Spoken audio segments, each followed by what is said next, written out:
Hello. Hello, and welcome to the Planet Verth YouTube channel. It's Tuesday at 8 o'clock, and it's time for another watch along and prosper. I'm Ben Verth. Hello. How are you doing? I hope you're good. I hope I find you well, well enough to enjoy an episode from the first season of Star Trek Enterprise of as was then just Enterprise. It didn't become Star Trek Enterprise till series 3. We're going to be watching Silent Enemy. And if you'll notice as well, changing things up a bit for week 3. I don't have any of the paraphernalia at the back. We're going for some ropey green screen CSO, and every now and again I'll change the background when we come up to a point to be focused on or elaborated on, and hopefully that helps a bit more with the viewer experience, because it's just going to be me giving a little fan commentary, a little fun kind of watch party chat along. There won't be any kind of imagery or moving images in the corner, unfortunately, for legal reasons and also for a spectacular lack of technology reasons. That's why you've got such terrible fringing. I'm going to stop waving my arms about because it's revealing the terrible CSO. But yes, anyway, welcome. Thank you very much for joining me. As always, if you have anything to say, either in general or specific points along the way, stick them in the comments. I will flash them up when appropriate. We can get a bit deeper in the discussion. But why Silent Enemy? This is, I don't think you would find anyone who's this is their, well, that's not true. Actually, I'm saying you wouldn't find anyone who this is their favorite episodes.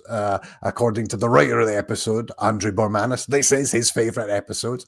And Dominic Keating, who plays Malcolm Reed, this is one of his favorite episodes as well. Understandably, the focus is on his character. But why am I focusing on it? I made the point a couple of weeks ago. There's all kinds of other more recognizable tentpole episodes, movies, two-parters, whatever in the Star Trek canon. This seems a bit backwater, and it's purely because, and I'll flash up an image when we actually get to his scene. This weekend, I live in Ireland. I sound Scottish because I am Scottish, but I live in Ireland, and I'm off this weekend. It's the last of the global big conventions for Star Trek's 60th anniversary, and I'm off to RetroCon Wexford on Sunday. Why? Because one of the guests that they have is an actor, Guy Siner. Now, he's appearing in the capacity with a few other people, a few other cast members from, do you remember the late 80s, or kind of mid 80s, late 80s British sitcom, Allo Allo? He was in it, playing one of the comedy Nazis. Yes, it was a different time for television back then. But Guy Siner, as an actor, is one of the few people who've done the double, been in both Doctor Who and Star Trek. Doctor Who, he was Ravon. He was, I think, one of the kind of young, Khaled colonels that captures the Doctor and Harry in Genesis of the Daleks. But here, he plays Malcolm Reed's father, the buttoned-up ex-naval officer Stuart Reed.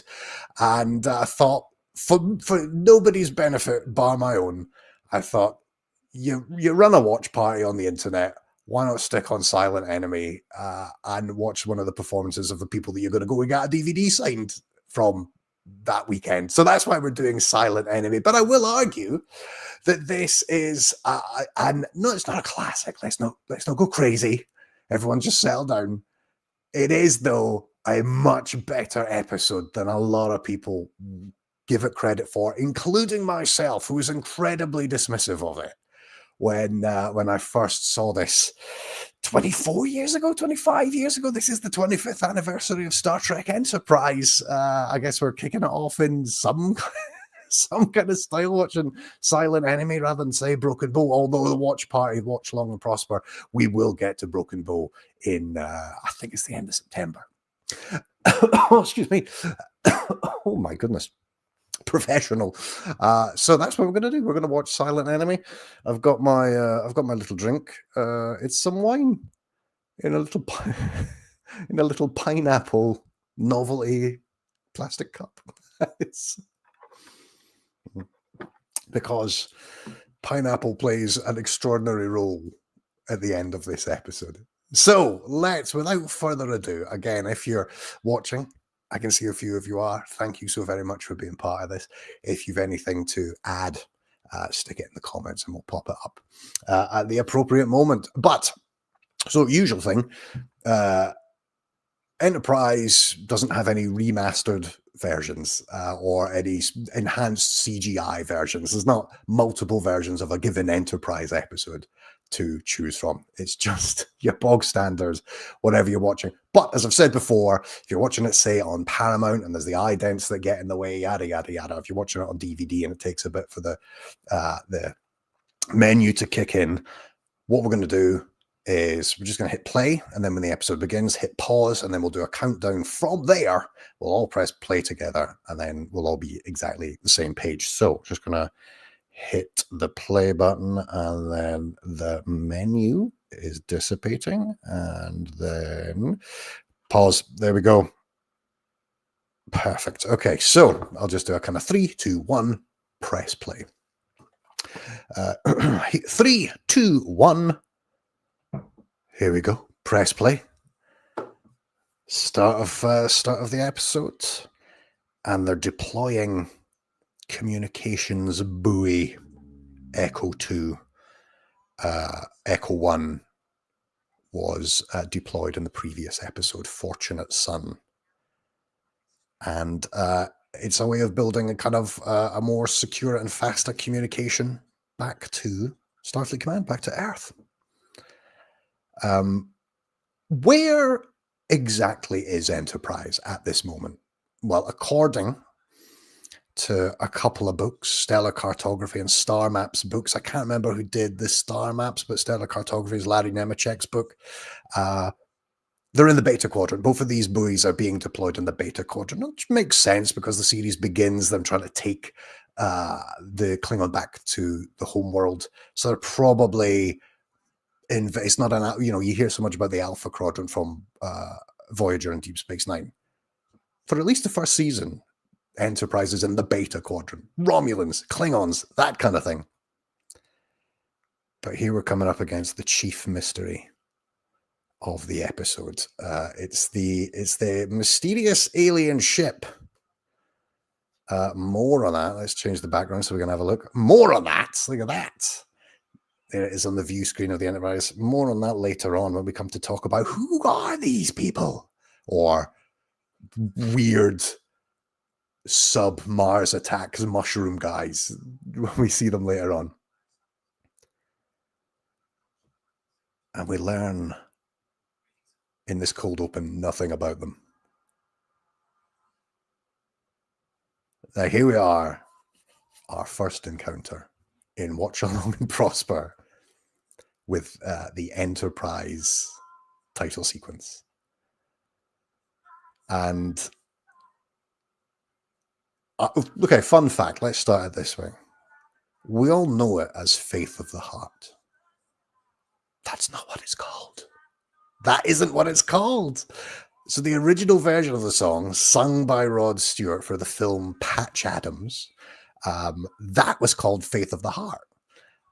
This version, this reworked version, specifically for Star Trek Enterprise, re-recorded by Russell Watson, which you can get on his album Encore. I know far too much. It's actually called Where My Heart Will Take Me. That is the official title of this version of that song for Star Trek Enterprise. So there you are. Where My Heart Will Take Me, and it's the last track on Russell Watson's Encore album. Although it wasn't recorded by him and then it was just purchased. It was specifically created for Enterprise. He sang it and then it was released, commercially released on his album. Now, I actually like it. I actually like it a lot. And especially, I love the visuals of the title sequence as well. So I'm never going to be an Enterprise theme song hater. I actually love Enterprise a lot. Well, now I love Enterprise a lot. I did start to drift away from Star Trek during the run of Enterprise. Not because of the show, just because that's, like it was, 25 years ago, I was at university. You just kind of start drifting away from that kind of stuff, don't you?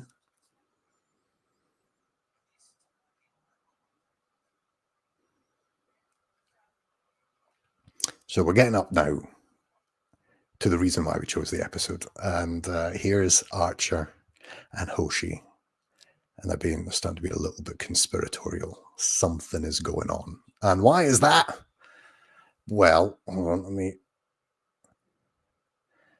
Archer's off to go and communicate with these two. This is Malcolm's mother and father, Stuart and Mary Reed.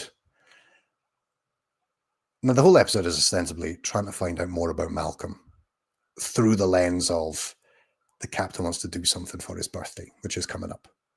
Maybe make him a cake, throw him a party, something like that. And his first port of call is, let's chat to his parents. Now, the actor in the background is Jane Carr, and she is a prolific character and guest actor on everything. Honestly, check out her IMDb. She has been in everything. Started very young. Probably her most famous role was she played a character, Mary McGregor, in the Maggie Smith version of The Prime of Miss Jean Brodie, for which she won an Oscar. But the male character, the father, Stuart, is Guy Signer. That is the actor Guy Signer, as I was saying, one of the few people who've been both Doctor Who and Star Trek, amongst other many things. He's also been in Babylon 5. He's done voices for Star Wars video games. He's a prolific, like, baddie Englishman, or as it turns out in Allo Allo, the British sitcom about the French resistance versus comedy Nazis by amongst other people, David Croft, to give us Dad's Army and Are You Being Served? He plays a comedy Nazi character in that. Now, what I find interesting about this scene, not just that you've got these two great actors working in it, is we discover why there is a buttoned up quality to Malcolm in this. And it's because obviously he's got very, very stern parents, and particularly a father who is disappointed with the choice of career that he's gone into. He went into Starfleet, and his father wanted him to follow him into the Royal Navy. That's a mad idea. That is a mad idea, that there is the Royal Navy. This is 2151. We're on a united Earth, but according to this, there is still a Royal Navy. There is still a British Navy. Why? What's it doing? What are they using it for? That's crazy. So there cannot be a defensive or diplomatic use on a united Earth for a navy anymore. So what was his job? What was he doing? What's the purpose of the navy? Why is there still a navy? Is there, like, a navy exists because it needs to defend boundaries and borders or enforce the national will on somewhere else? Why is there still a navy in 2151? I was having a think. It's like, okay, well, do you remember in Family? Do you remember the TNG episode Family, where Picard goes back to Earth to recuperate at his vineyard after the Borg attack? And he gets visited by a friend called Lewis, who tries to get him to become the director of, like, an undersea project, the Atlantis project. And it was an attempt to try and create a subcontinent in the Atlantic Ocean. They wanted Picard to be the director. Is that what navies would now be? It's not defensive anymore. It's purely, they are facilitators and architects of vast scale research projects. But then what is the nature of Earth like? It's actually one of the things, with Earth being the center of the Federation, one of the things that's never really explored is, what is Earth like out of context of the Federation? Whenever we visit Earth, we visit Starfleet installations or presidential offices, or campuses or shops or restaurants which are near those things. But we never find out anything about what is the makeup of nations and cultures on Earth out, in a purely human prism. And more than that, the idea that there's a royal navy suggests that there's still a monarch. There's still a British monarch in 2151. Who's that? Is there still a series of monarchies across the world? That's like, I know, and in what sense? Like, is it Britain? Is it England? Like, we know in 2024 there was a reunified Ireland, according to Star Trek: The Next Generation. So Ireland's not part of it. It's Britain. But is it a Britain of England and Wales? Is it a Britain of England, Wales, and Scotland? What's happened to Scotland? There's never any mention by Scottish characters like, say, Scotty, that it's... Now, he's obviously very pleased and proud of his culture, but that doesn't, there are people now in Scotland who are pleased and proud of their culture, but the country itself doesn't have independence from the rest of the UK. But often derided, the episode Sub Rosa is intentionally a Scottish colony that Beverly Crusher grew up in. Does that kind of suggest that there is an independent Scotland? And when they start going out into space, the colonies, they have their own little personal colonies that they seed. And it is a completely... Or is it like... Do you remember the Doctor Who episode, The Beast Below by Stephen Moffat? It was Matt Smith's second episode. Do you remember it was just the gag where the space whale... It's only England and Wales which are on the back of the space whale. There's the joke that the moment that Scotland could go out to space and get away from England, it did. Is that what it is? Anyway, enough about that. I don't have any answers, and we're missing. This is the attack. The alien ship is back, and it means business, and it has created a little minor attack on Enterprise here.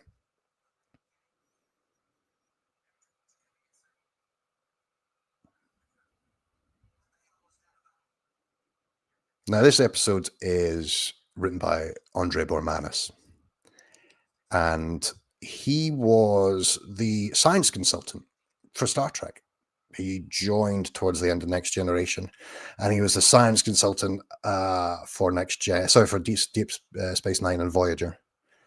And it was his job to come up with the technobabble that could be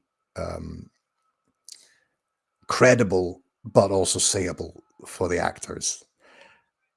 If you want to see him in action, there's a great documentary on YouTube called, it's part of the Horizon strand, the science program that BBC Two used to do.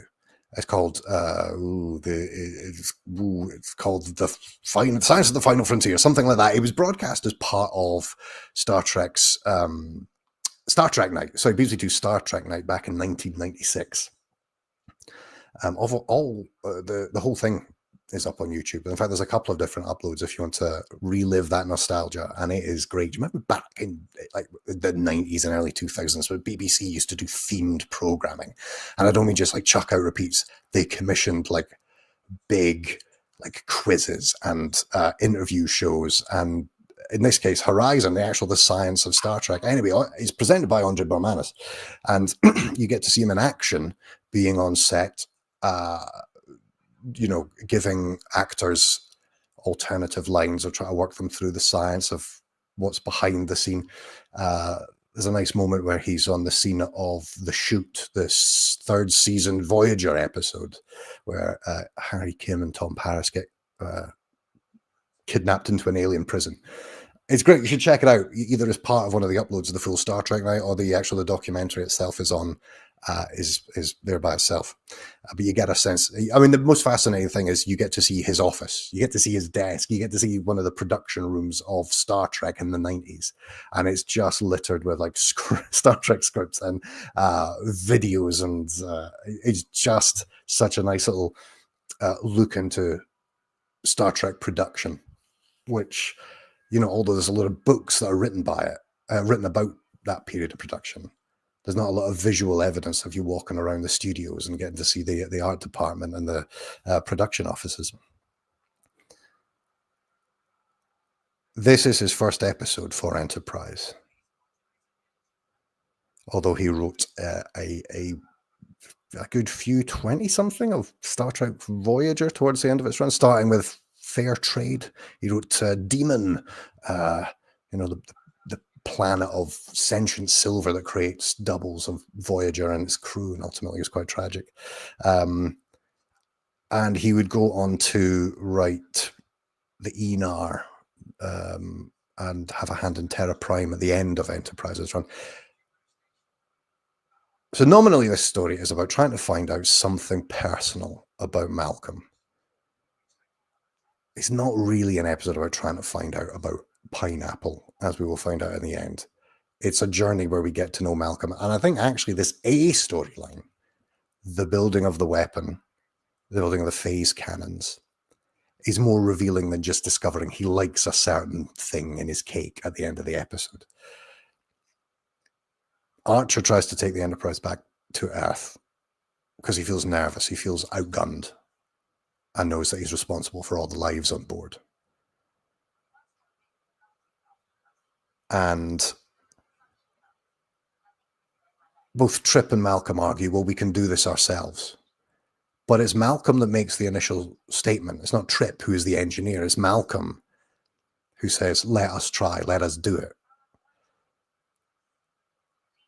Which is, we find out, I think, about Malcolm here that whilst he's had quite a tough upbringing, he's not a man necessarily scarred by it, but it has created a self-sufficiency and a determination.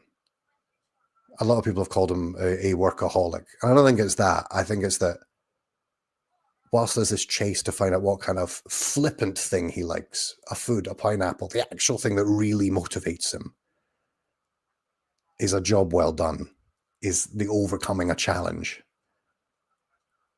the improvement of other people's lives as well. I guess that's why he became a security officer. And so it's the thing that really makes him tick is how he makes a difference rather than how he chills out. Although as a counterpoint, maybe we're on screen now, it's Hoshi talking to, well, as it is now, I think it's his Malcolm's best friend from Starfleet.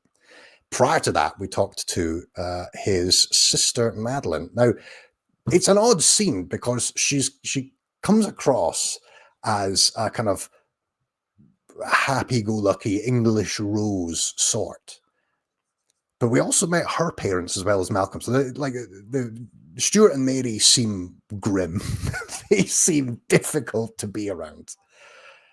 Malcolm's turned out one way, which is he buttoned up and keeps himself to himself. Madeline seems very free and happy. Did she not have the same? Were they different to her?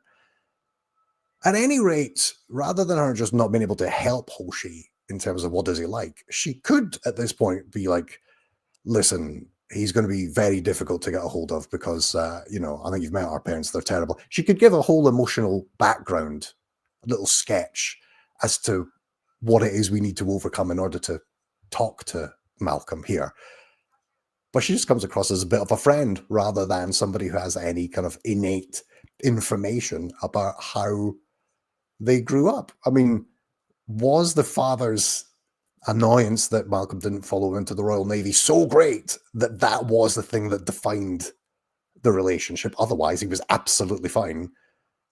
He had no expectation that Madeline would go into the Royal Navy. So actually, he was all sweetness and light to her. He was an ideal father. That can't be the read. That can't be how that this is what this scene is trying to say. She should have at this point given us some sort of unique perspective of what challenge Hoshi was facing. Talking about Hoshi, we're here at one of I think is my favorite scenes in it is Hoshi and Reed. Sorry, I'm blocking Hoshi here in the background.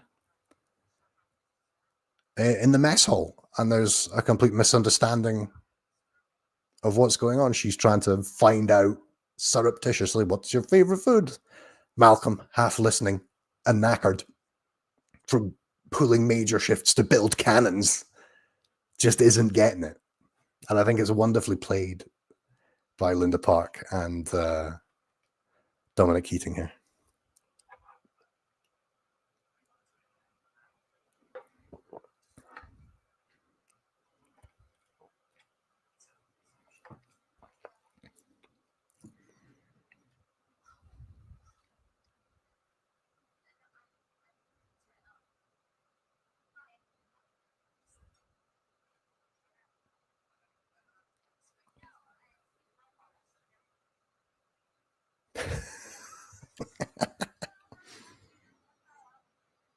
All I can say is I hope there's an alien attack now to diffuse this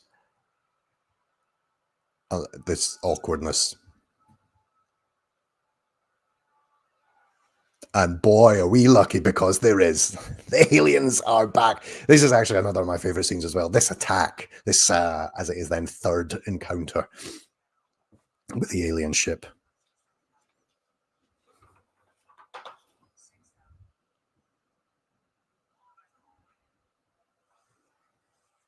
So, Andre Bormanis, one of the reasons that he thinks this is his favorite episode, which is, as I said, his first for Enterprise, is, and the reason he got the job is obviously he was providing a lot of additional dialogue for DS9 and Voyager. But the whole remit of Enterprise is that it was going to be about developing technologies that we would recognize, but they're in an infant state. So they needed a science consultant on the writing team in order to just work out, how are we seeing transporters introduced? How are we seeing phasers introduced? He said the most successful part of this for him is that we never at the end, spoiler, they never at the end understand what it is the aliens actually want. It's very blunt communication. They're obviously pressing for something, to find some information out about the Enterprise, but we never get a sense of their true motives or anything really about them. And that's because he argued that when we go into space, if we go into space, this is probably how first contacts will go. It won't be like Vulcans landing a ship and making a live long and prosper sign. It will be two completely uncomplimentary ways of communication just butting up against each other, and it taking ages, if at all, to be able to work out what the other is saying or doing or wanting. And I think that fits so well for a premise for an episode of Enterprise. Now, what we also get here as well is it is the most alien-looking aliens that we've ever seen. It's the first completely CGI aliens as well that we get on Enterprise, and they look a bit like an emaciated Mars Attacks alien, but they look truly hideous. They look scary. They look hideous. This is a moment that wouldn't have had the impact if it had been a guy in a suit or an alien that we originally. There was a point. It was mooted earlier that this might be originally. This could be the Romulans. This could be the beginning of the Romulans trying to find out information about Earth. It wouldn't have had the same impact if we don't know who they are as much as the crew of the Enterprise don't know who they are, and that makes it more of a credible, scary, and completely unknown threat. The characters and the viewers are both in the dark. Let's have a look at a close-up of the alien. Like, truly, like, disgusting. Visually created by Dan Curry. Here they are, just firing on one of the warp nacelles to leave them stranded. But who are they? Like, we never find out in the episode. But who are they? Because expanded media. Well, actually, there's a few different explanations, propositions as to who these aliens are. So Dan Curry, one of the VFX team, created this, called them the Shroomies. That isn't their actual species name. That was just how they were referred to by the production. The Shroomies. Mushroomies, because they look like a big mushroom head, fungal. And in fact, that is what was picked up about the character and run forward. They appear in Star Trek Online, where they're called the Elachi. And they are a fungal-based life form, which comes from the mycelial network, the thing that Discovery travels through with its spore drive. These are some of the residents of that that space. And they are also, I can't remember, something out there, they're like some kind of service species to the Iconians, you know, the guys that have the time travel portholes in the second season of Star Trek The Next Generation. However, the ship that you see appears again in the third season of Enterprise in an episode called E Squared, where Enterprise is at a strange space and it's, you know, the Enterprise is doubled because of this digital model is reused as a Covalent ship. And in the fourth edition of Star Trek Encyclopedia, you know, the big double kind of coffee table book version of that, they state that the Covalent, these are the Covalents, because of the digital reuse of the ship image. It's a retcon from the third season to the first season that these are Covalents. There's also another, I think there's some book as well, I can't remember, where they are some telepathic species that appear in the third season of the original series. They're mentioned, but they're not seen. I can't remember exactly. But they're either the Covalents or the Elachi or the Shroomies. At any rate, it doesn't matter. It doesn't matter at all. We find out nothing about them, other than they are somewhat of a threat. Although when we see them, they've got like some sort of tricorder glove. They are scanning Enterprise crewmen with something on their hand. And in Star Trek Online, they expand on that by saying that because it's a fungus, it needs a place to grow. And so they use host bodies in order to perpetuate themselves. So they were scanning Enterprise crewman bodies to see if they could plant fungal spores inside them. So more Covalents / Elachi appear. All up to you about what you think is canon or what you don't think is canon. What I like about this episode as well is the introduction of Trip and Malcolm being pals. They get paired up a lot more after this. And it's because of particularly a scene like this where they're arguing in the armory. But again, Reed has taken it upon himself to do something himself without letting anybody else in. So the self-sufficiency, but also the lack of trust. Or he's just very results orientated. He doesn't want to tell anybody about what else it is he's doing. In this case, he's trying to rewire to give extra power to the plasma cannons without telling the chief engineer, because he is so certain it will work. He only needs to bring up the subject when it is successful and not beforehand. And he'd also, prior to this point, had shouted at a crewman. Again, it's a nice character moment. You think, oh, he's just stressed. He's not. He's just learned. He's just talking to people in the way that he has learned how people talk to him, in this case, his father. But it's nice that you get this kind of, and not just with the characters, Trip and Malcolm get more episodes together, coming up a little later in the series, Shuttlepod 1, where they're literally trapped in a shuttle pod. But also, this is where the actors become friends as well. Like Dominic Keating and Connor Trenier are now podcasting about their time on Star Trek Enterprise on YouTube. And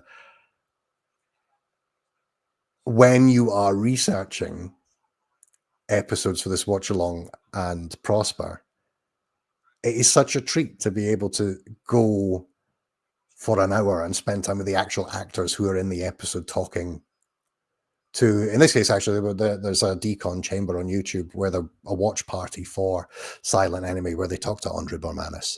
And firstly, it's enlightening. And secondly, it's just a pleasure to be in the company of these people. And this is where it comes from. The characters become closer in this. The actors become closer in this.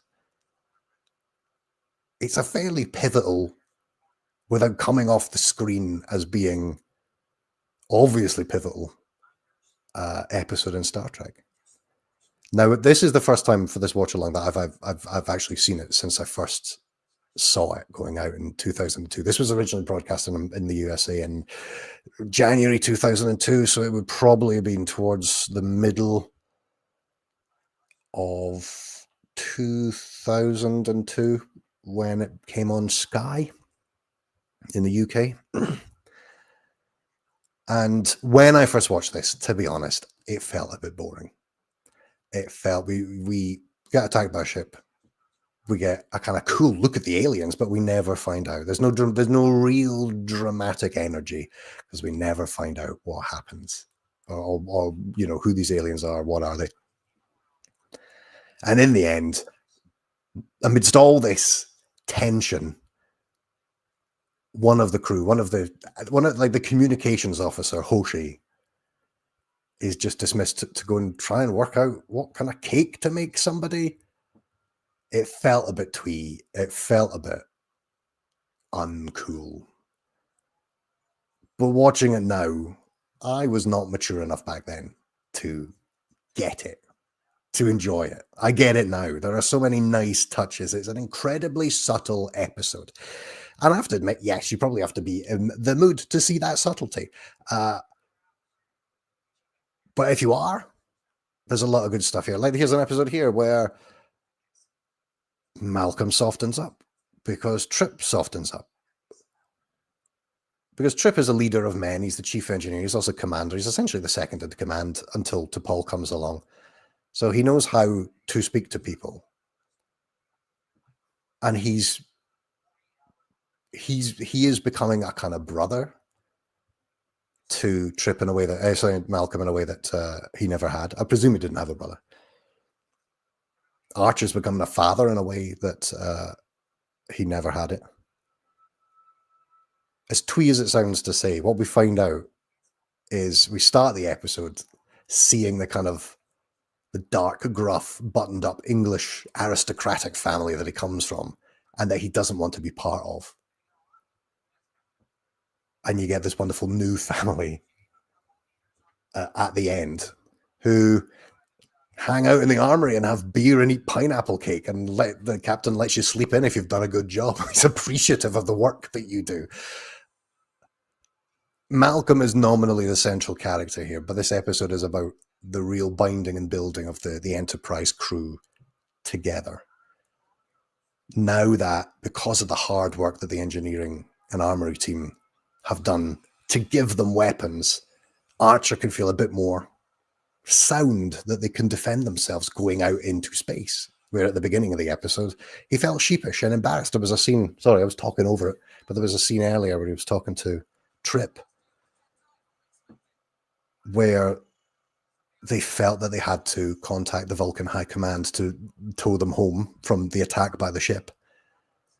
Now, the communications were knocked out, so they weren't able to reach Vulcan High Command, but the fact that the Archer did authorize it and say, contact the Vulcan High Command, you can see that he felt embarrassed. And Scott Bakula plays it wonderfully. He speaks to Trip, he confides in him. He feels embarrassed that he opted for that. They couldn't use it in the end, so they still have to be self-sufficient and look after it. But the fact that he himself in the back of his mind thought, okay, I've got that in the back pocket if I ever need it. He's felt embarrassed that he's not 100% believed that the Enterprise could be self-sufficient in space. And it is an episode, it's all about standing on your own 2 feet and discovering how you do that. The moment you discover when is the time to employ your own individual strengths and when is the time that you ask for family and friendship.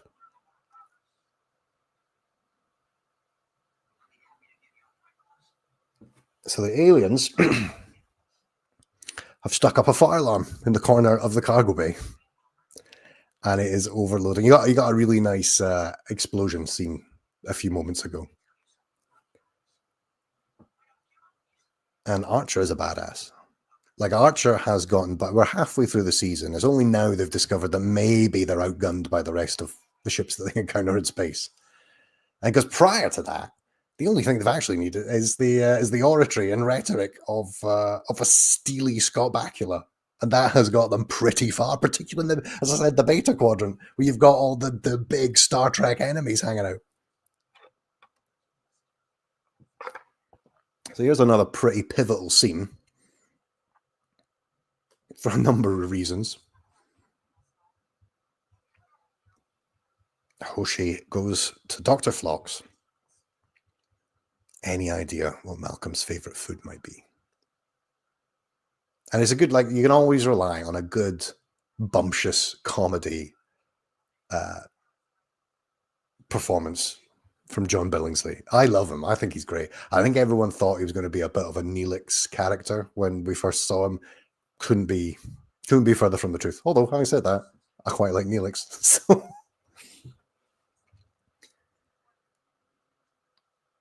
But this is where something like Andre Bormanis comes into his own. This is such a specific little plot point.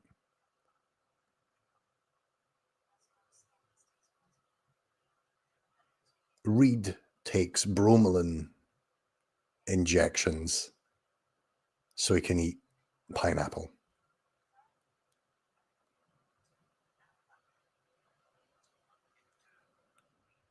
Although, having said, the way that they found this, which is the doctor just dishing out information, is nuts. There's no... What I wanted at the end is for rather than Reed be grateful that friends have put in the spade work in order to find out something essential about him, I'd rather he flew off the handle, be like, what? There's only one person who would have known that information, and are you telling me that my ship's doctor gave that information? I'll wait until Starfleet Medical hears about this. I also think it's funny as well that Brolin is taking these injections. Phlox even says it, among other things, pineapple. Well, some of the other things as well are grapefruit, for an instance. Hoshi just decides it's pineapple. Phlox just decides it's pineapple, suggesting maybe he knew something else. But what if it was grapefruit? What if he was taking the injections because he liked a segment of grapefruit, Malcolm Reed, in the morning when he woke up? And then at the end, he gets this cake out of a big weapons locker box, and he's like, pineapple? I fucking hate pineapple. What's this? Oh, but you take the injections. It's for my grapefruit in the morning. I just wanted him to pin Hoshi up against a wall and just be like, you Snoopy, you guy. Yeah.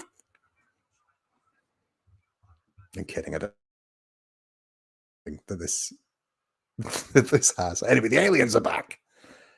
And this is where we really get to see some Enterprise firepower. They properly batter these guys.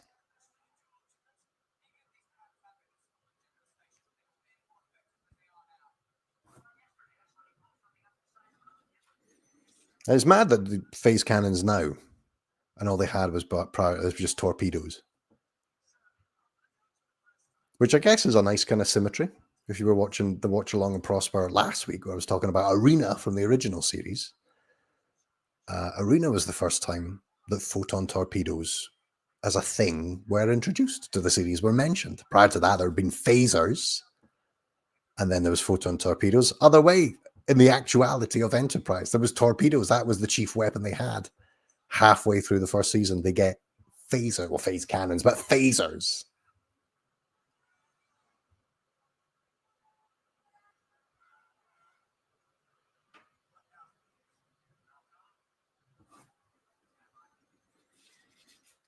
I also like the other Star Trek shows. You never really got a sense that the hard work was an effort for the engineers, for the security people.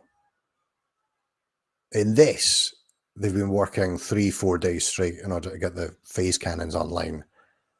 And particularly Trip and Malcolm. Their uniforms look terrible. Their hair's all tousled. They've got 5 o'clock shadow. Their faces look grubby.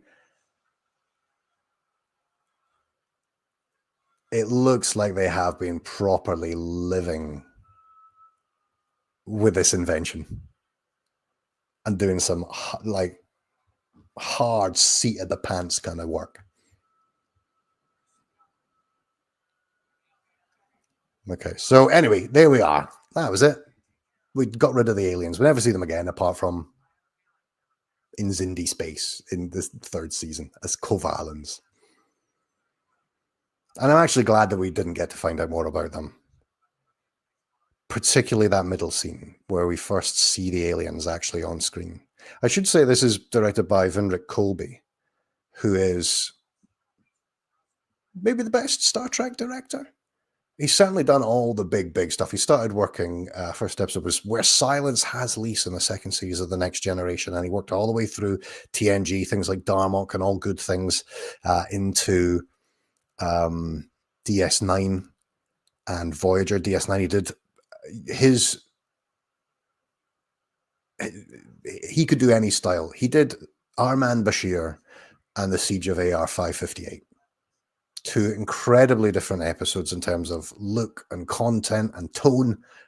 Both of them nailed perfectly. And that is like that little Centra scene where he finally gets, where we get that kind of everything shot with kind of rolling torchlight and you see the aliens. Tonally, it's such a great scene. I love it. I also love this as well. Drinking lager in the armory. And this is where Enterprise is very different, because most of the time it's Chateau Picard or Klingon blood wine or something. It's not that you never get a sense it's real drinks. This feels like just lads having a good time. And here's the presentation. Here's the presentation of the cake. Happy birthday, Malcolm. I'll move out of the way.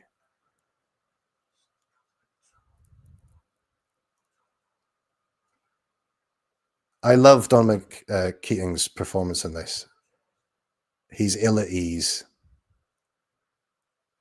but he eventually grows into the acceptance of just the act of cutting a cake. He does it really well.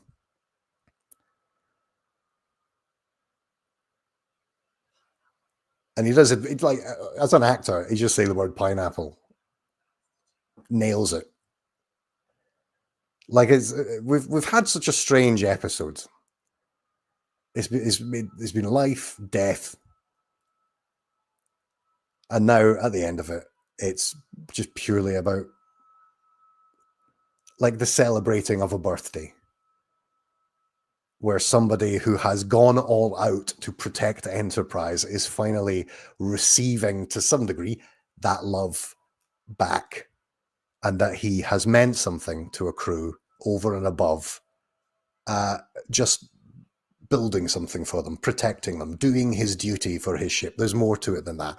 That's what I love. It's a bit hokey. It's incredibly hokey. I don't care. I've enjoyed spending my time with this episode, Silent Enemy. That's the titles going up now.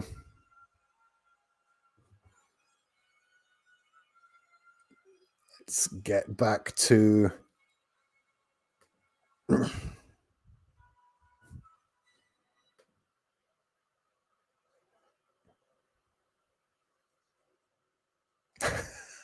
Sorry, I had another screen up there so I could easily change the backgrounds. And so Albert Muff, thank you again for joining me. I've only seen your comment now.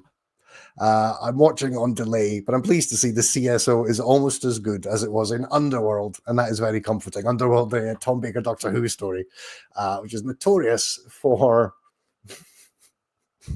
and rightly so, the notorious CSO. What did I like? Okay, let's have a wrap up then. It's nearly 9 o'clock. What did I like about this? A lot of stuff. A lot of stuff. I liked. Well, okay. So, firstly, I liked that this was Andre Bormanis's first story.